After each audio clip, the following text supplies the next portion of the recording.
Fractal fans, it's AustinBuddy. If you bought the LiveGold TonePack, congratulations. You have the best arsenal for your FM3 or XFX3. But I know that some of you don't use pedals, expression pedals with it, or you have a spring-loaded pedal. And if you've got a spring-loaded pedal, there are things you have to do to get the wah to turn off in your presets. If you have a pedal plugged in and it's just down, then the wah should be off when you load a preset. But if you don't have a pedal plugged in, sometimes you have to make a change to fix this on the hardware, which we'll talk about. Or if you have a spring-loaded pedal, you're going to have to make these changes. Now, before I show you what those are, just know that in the next updates coming very soon for firmware 2.0 for the FM3 or firmware 15 for the XFX3, I'm going to delete the wah block in every preset. I'm just going to get rid of it. And that way you don't have to try and go in preset by preset to fix the wahs. You can add the wah that works best for your system and how you do things. So I did the original naked amps for the XFX3 that way without a wah. And I probably should have done this one that way because it really was a problem for a couple of you. But this is an easy fix. So let's talk about, though, for some of you that may be new to this, how this wah stuff works.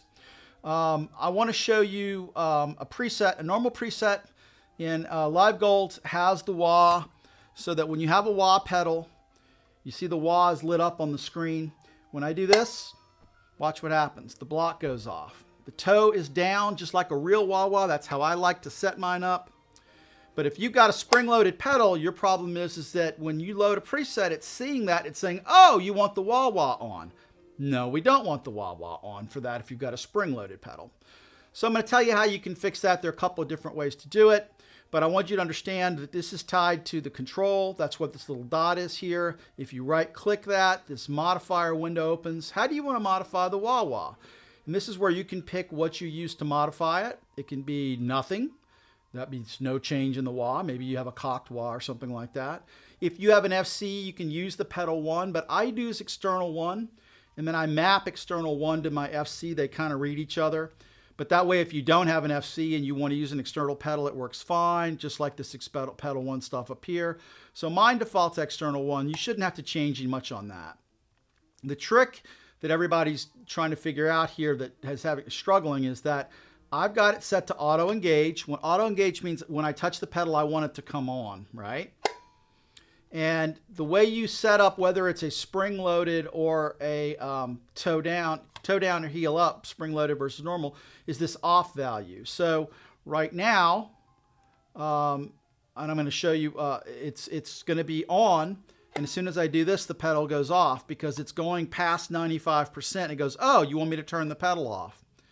But if I change this and reverse it, which we'll show in a minute, and I do this, that turns the pedal off. You see the difference? It's just this off value is the only thing. Now, you don't need to go through 3 banks at 95% and change them all to 5% in every wah block. That's a pain in the derriere, right? You don't have to do that. So what I've done is I've set up just an empty preset that has 2 wah blocks in it. Wah 1 here and wah 2. And wah 1 is exactly the default. But I think what I'm going to do, since that's, I'm going to put that in there because some people still like the default. And again, you can watch on screen when I do this, watch what happens. That wah comes on and the other one goes off. Wah number 2 here is a spring-loaded wah. Notice it's at 5% value, medium position. So you've got a preset here that's got these blocks that you can copy blocks and you can paste them into other presets. But the smart way to do this is to save these to your blocks library. Now, some of you are new. What is a blocks library? Look down here on the left. It looks like there's nothing there. And the blocks library is not necessarily what's inside your FM3 or XFX3. The block library is just saving what this block is to your computer in a computer file so that you can pull that block up later and put it into any preset you want. That's the cool thing about it. It saves the whole block.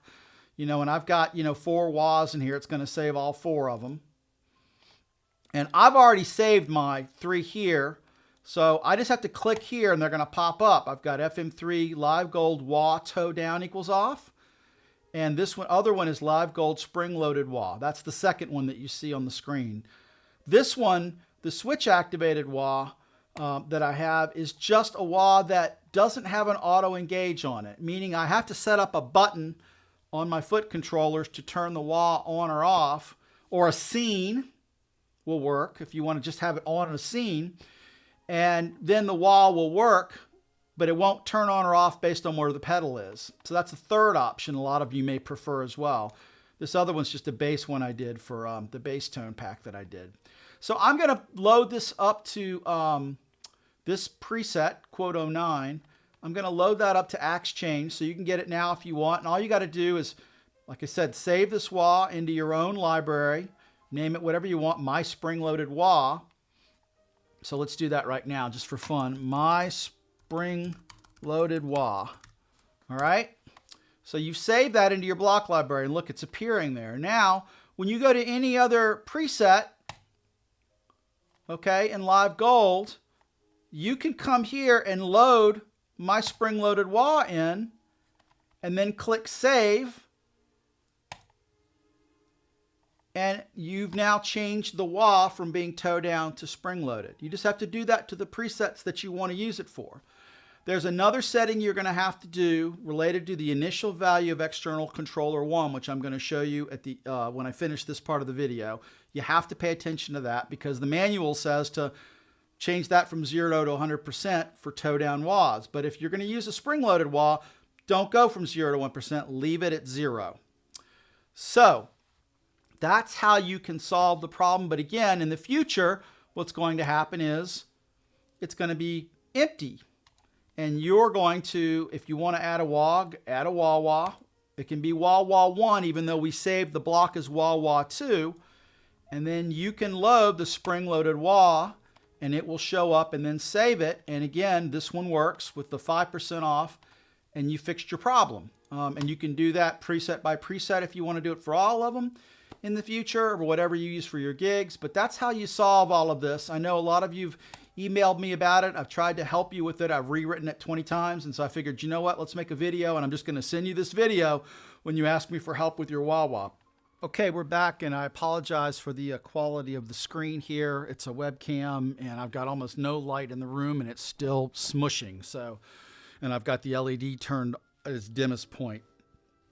Can't be controlled. I hope you can sort of basically see it. I know it's fuzzy, but you should be able to follow this to do this on your own. So I've just got a random preset pulled up here, and what we're going to do now is we're going to go into these, and we're going to make the adjustment for this. So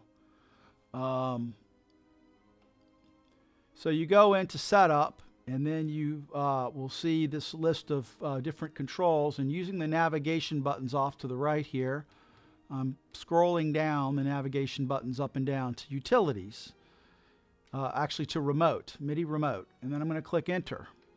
And that's going to bring up your main general MIDI Remote page. And this is the thing where people get confused, because what you can do is you can navigate down past this. There's more stuff here than you can see on the first page. And notice there's this initial value, and then the controllers are listed. And right now on mine, you can see the controller values are listed at 100% for 1, 2, 3, and 4, because I have 4 expression pedals that I can use, and 0 after that. They default to 0, but because I'm using a toe down wah-wah, I need to change this external 1 initial value, which is what the preset sees when it loads. That's what it's going to say the external 1 is set to when the preset loads. So for a toe down wah, external control 1 should be set at 100%. But if you're using a spring-loaded wah, you actually want the factory default of 0%. You want to change it. I just use the nav knob. You can also use the A knob here. So that is how you do that. That's really important. Otherwise, the other parts of the video I explained won't work perfectly for you. The wah, if you've got a spring-loaded video and you've got this set to 100%, it's still going to come on. You just have to turn it down to 100, from 100 to 0. For spring-loaded wahs are 0, and toe downs are 100. That's the easiest way to fix that, okay? So you can also, just so you know, page over. I'm paging to where it says external, And this is where you can assign your external controls to different things. By turning the navigation or the A button, either one works, I can change this to be none for my external one. It can be pedal 1 that's on the back of the unit, the plug that's in the back of the unit on your FM3 or XFX3. Some people will use that. That's what you'll plug into. If you've got an FC and you're plugged into an FC6 or an FC12, then you'll want to use probably FC pedal 1 for external 1. Let's say you don't have any of those. Let's say you're using an RJ Mastermind or something like that. Well, then you can actually assign it to a control value. And I'm scrolling through these, but it would be, for example, continuous control number 11 would be my external 1 for me, and then 12 for 2, 13 for 3, 14 for 4. But again, they're all customizable. But this is where you do that on the hardware, and I wanted to make sure you understood where to go to do that, because all of mine are going to use external 1 so that people that don't have an FC can still use presets that have an external 1 or 2 or 3 or 4 in them.